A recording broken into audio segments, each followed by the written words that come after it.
All right, kids, we are going to start with an even more exciting section of Chapter 6.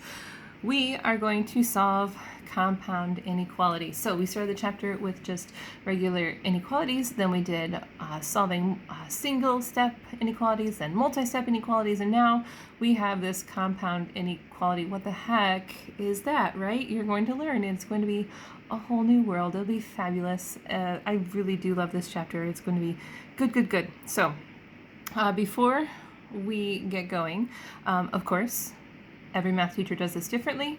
I'm for sure not the best math teacher in the world. This is only to help you from home in case you got lost in your lesson or you weren't there for the lesson or whatever you need. If I'm not available, this is to maybe help you out. So yeah, here we go.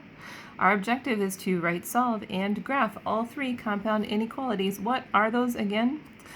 Those are two inequalities that are joined together, by either and or are. Or. Wow. All right. So this is going to be great. While we do our notes, some of you guys know in my normal classes, I like to color code when I can to help it make sense, right? And so I'm going to use pink and blue to do each separate part of the inequality. And when we're joining them together, we're going to make them purple because red and blue make purple. I don't have a red. So, oh, I do. Silly Romes. Look at there. Even better, right? Okay, so we're going to talk about each part of an inequality with its own color, and then we are going to combine them in a beautiful compound inequality. This is going to be great. Okay, here we go. All real numbers that are greater than 0 and less than or equal to -4. Oh my gosh, that hurt my head. Okay, let's break it down. All real numbers that are greater than 0. Okay. 0 is, let's just put it on this side. The other number I see is going to be 4, so this works. Okay, 0 is going to go on the left because it's smaller than 4. Greater than 0. Is that an open circle or a closed circle? Open, because it doesn't include 0. And if I want it to be greater than, it's going to go to the right. Kapow. All right, that's that. Whew, got half of this. And we'll talk about what that means later. Less than or equal to 4. There's my 4. Less than or equal to is open or closed?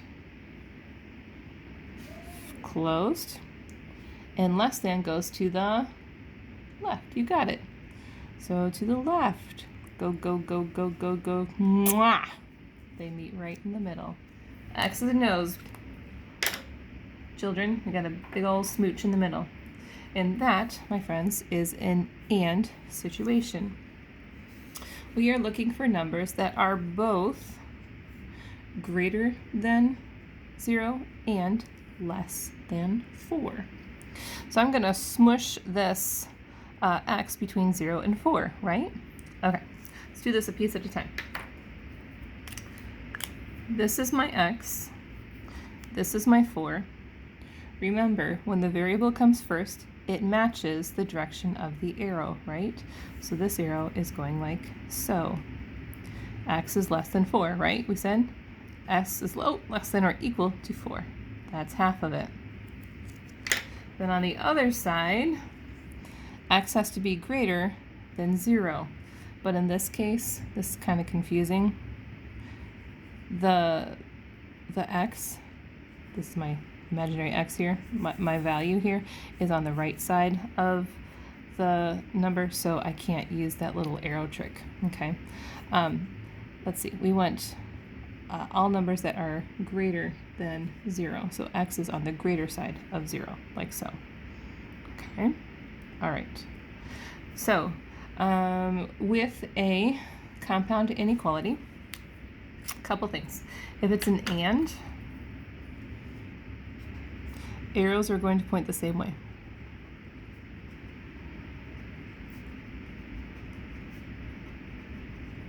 If they don't point the same way, then you goofed. They don't both have to be less than or equal to, but they do both have to be pointing to the same direction because that's what creates this overlap in the middle. Also, I'm going to be a little particular here. Write so that the smallest value goes first.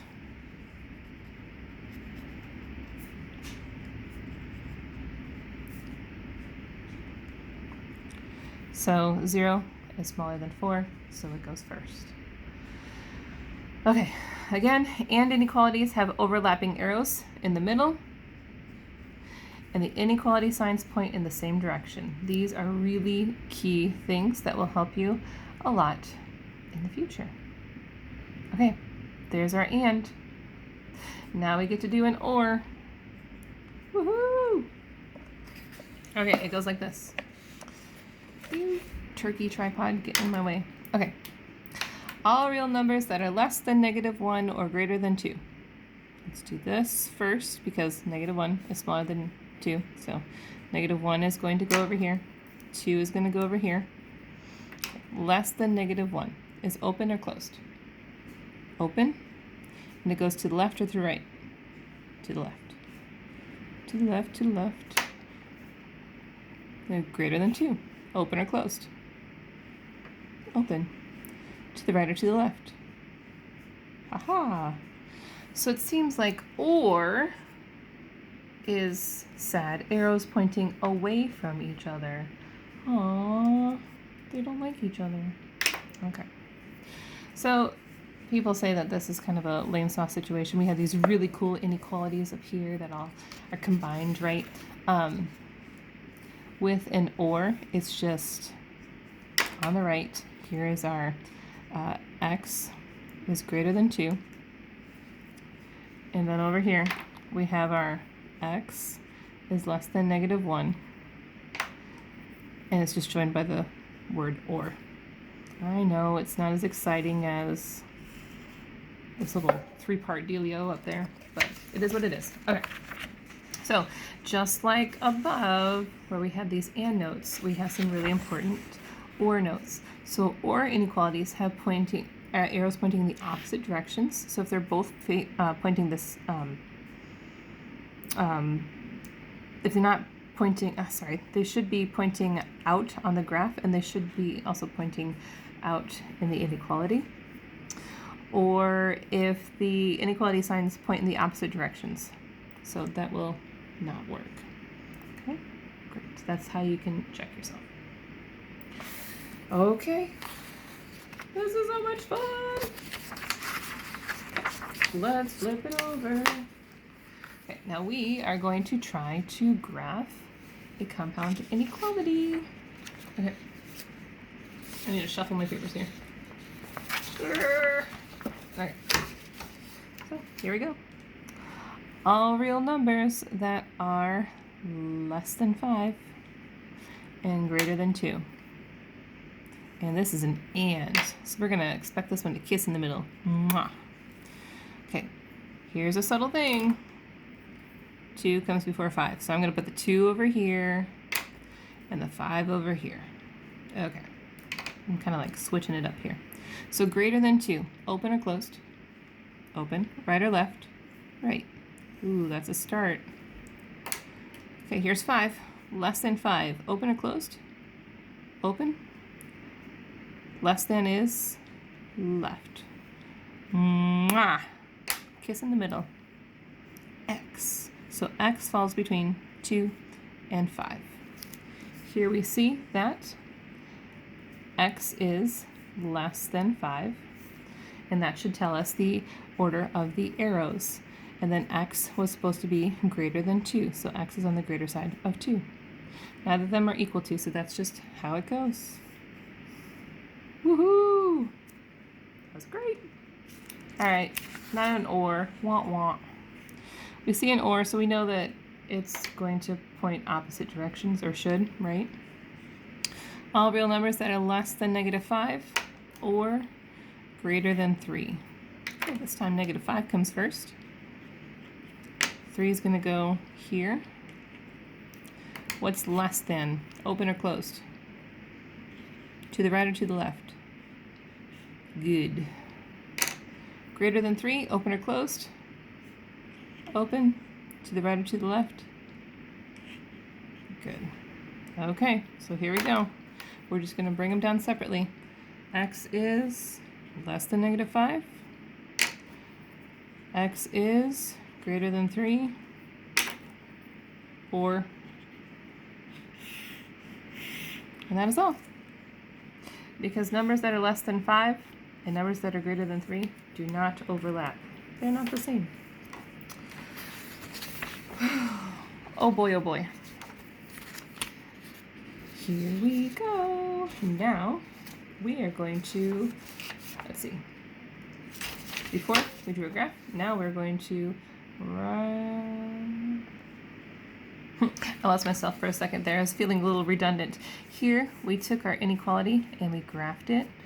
We also wrote the inequality. We didn't have to, right? But our goal here was to take the statement and then graph it. Here we are going to take the graph and then write the inequality. So it's kind of like doing the last step of what we just did.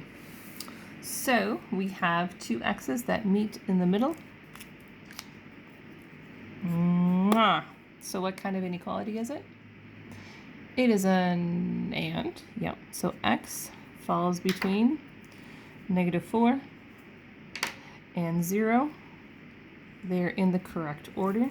So x is less than 0, which should tell us the order of the other side as well. Was x greater than -4? Yes, it was. Neither of these are filled in, so these are also just less than, not or equal to. Good. That should feel really easy in comparison to the previous ones, right? Okay. These guys are pointing away from each other, so they are an or. Lame sauce. Okay, so x over here is greater than or, yep, equal to 12. And over here, x is less than 6. Good deal. Well done. Okay. Onward and upward. These notes feel like a lot, but they're not. They're just spaced out a lot. Lots of graphing. Okay. Done. This is so exciting. I'm so excited for you. This is going to be so much fun. Okay. Now we're going to solve these things. I had a student a long time ago who called this a three-sided teeter-totter. Okay, they don't exist.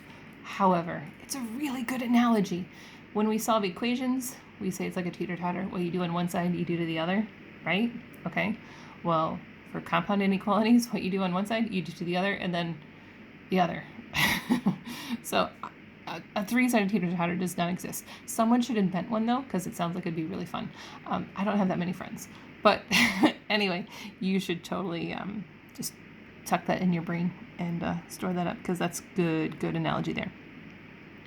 A key thing that you should remember is you need to have, just like you have to have something on either side of the equation all the time, you can't just cancel out everything on one part of the inequality. You have to have something in each of those three places. Okay, here we go. Our first solving of a compound inequality is going to be an and. We know it's an and because the word or is not in here.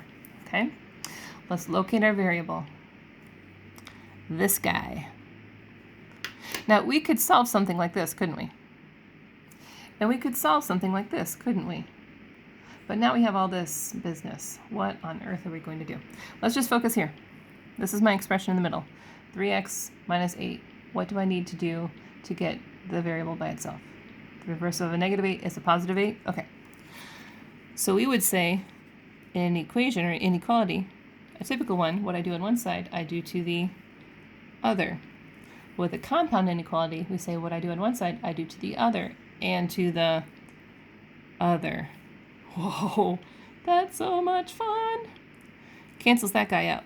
-2 and 8 is 6, is less than or equal to 3x, is less than or equal to 2. Wow, did that just make your head explode? That's so much fun. Okay, only 10 and 8 do not make 12. Try that again, rounds. Okay. And now we still want this variable to be by itself. It's being multiplied with a positive 3. The reverse of multiplication is division. What I do on one side, I do to the other and the other. Because I'm dividing this whole expression, inequality, by 3. So 6 over 3 is 2.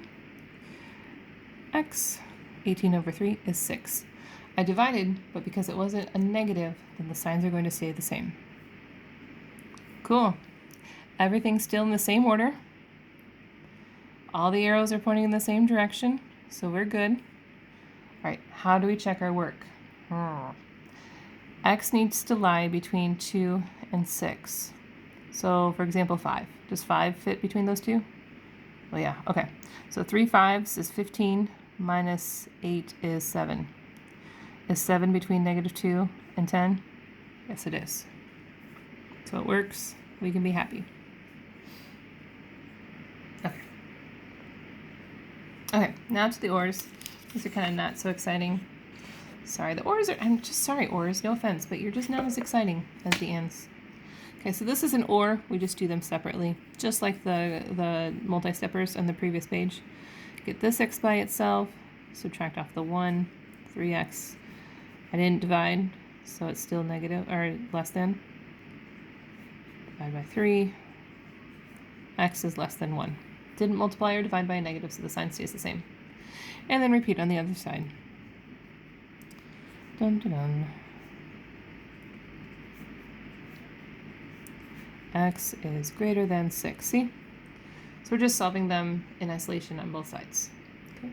So when we write our solution, as long as our solution is going in ascending order, so the negative 1 comes before the 6, and as long as the arrows are pointing out from each other, we can just put the word or in the middle, circle our answer, and be done.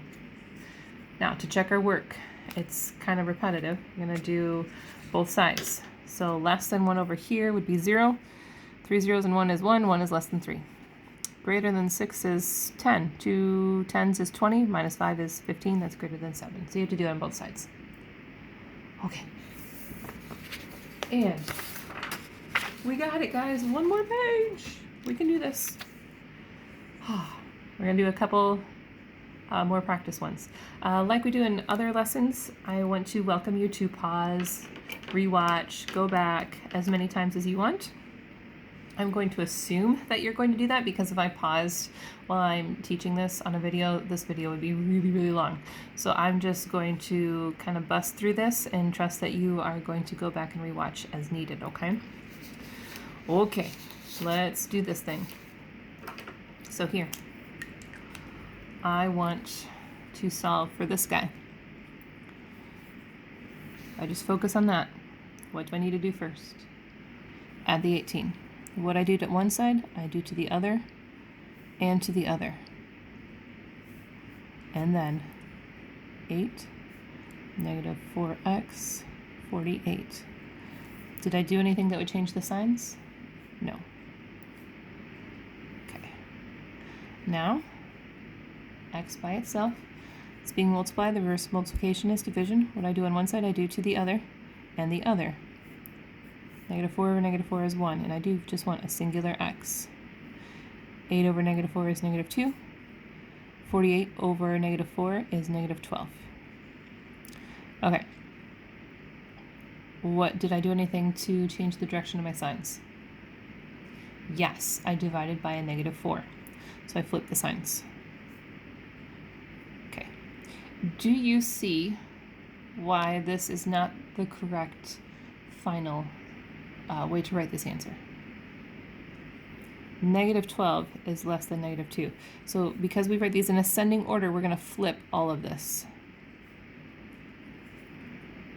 And when I do that, I also flip the signs.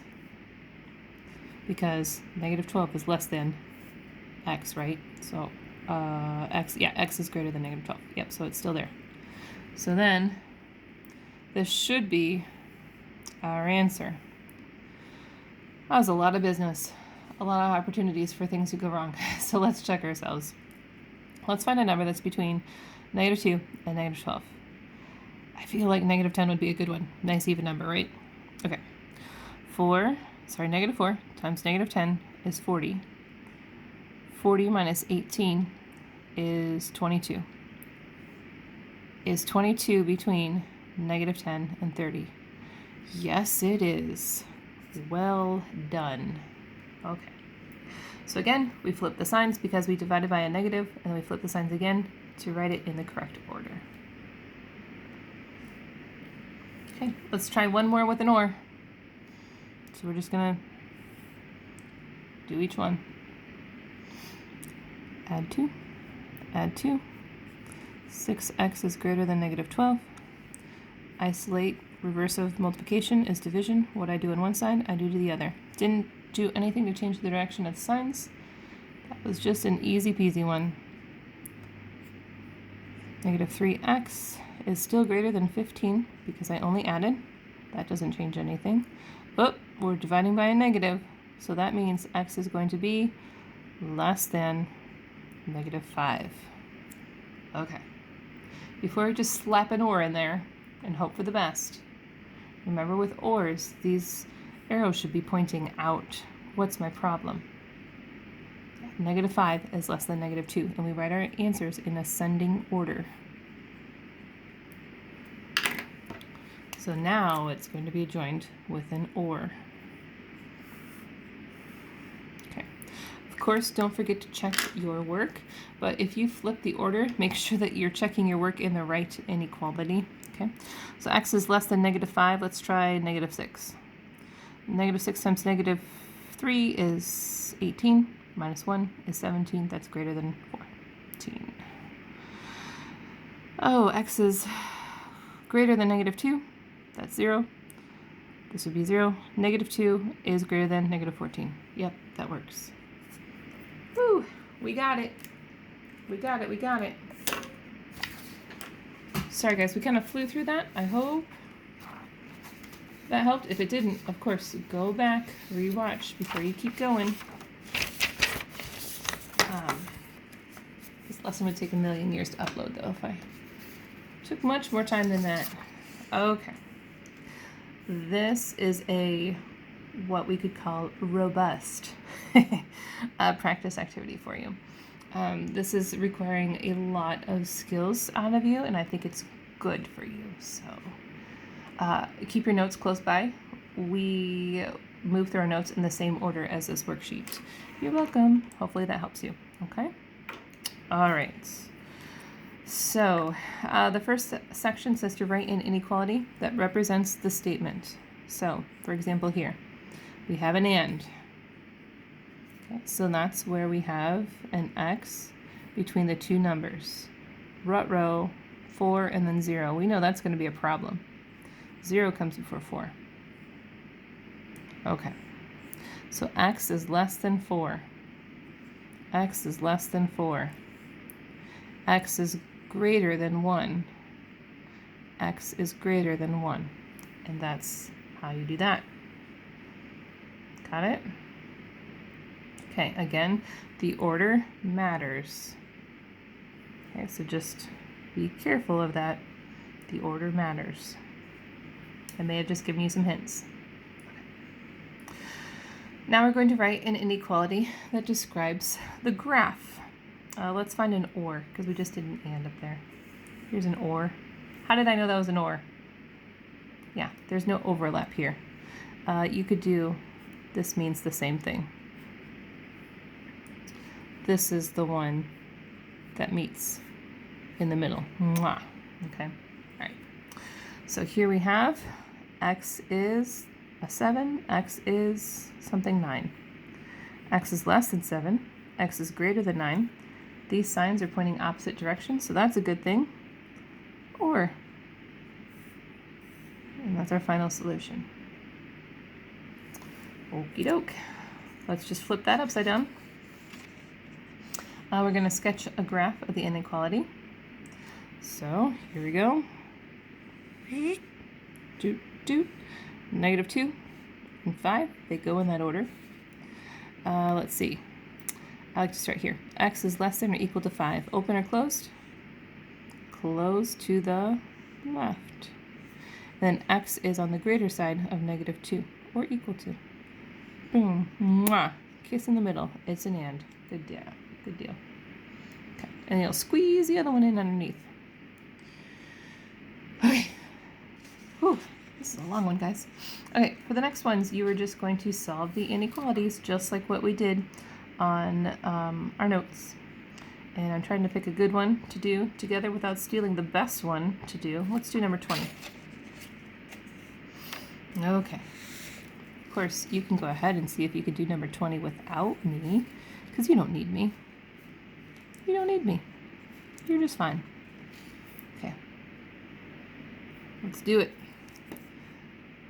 Best thing for me to do is to add a 6, because negative 6 and 6 is 0.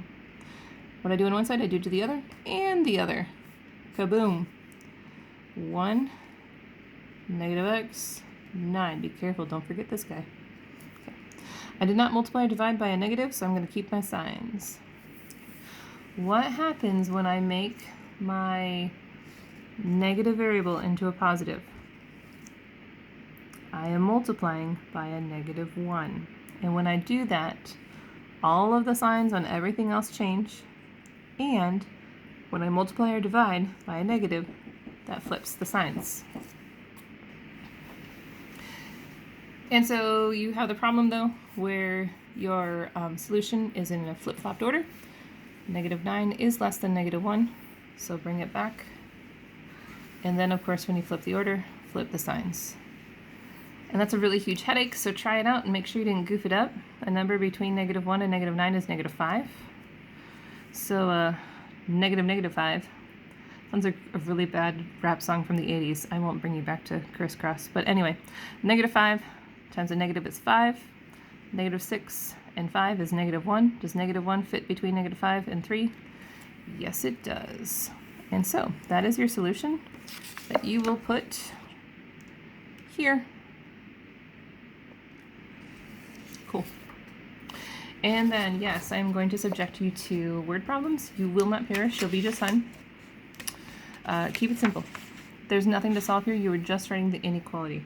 So it says for number 26, a ship uses radar to detect approaching planes. A plane is shown as a blip on the radar. So this is the plane. Use the diagram to write an inequality that describes the distance of the plane from a ship. So this plane is between 15 and 20. If it's between the two, do you suppose that's going to be an and or an or? Great job. So make sure that when you do your and compound inequality, that you write it all together. I'm not going to tell you the signs because I think you can handle it. All right, and then try number 27. I think you'll be just fine. Okay, if you're stuck, of course, do not hesitate to send me an email. This is a hard lesson, but you'll be just fine. Ooh. There we go. Hope that helps. All right, thanks, guys. Bye.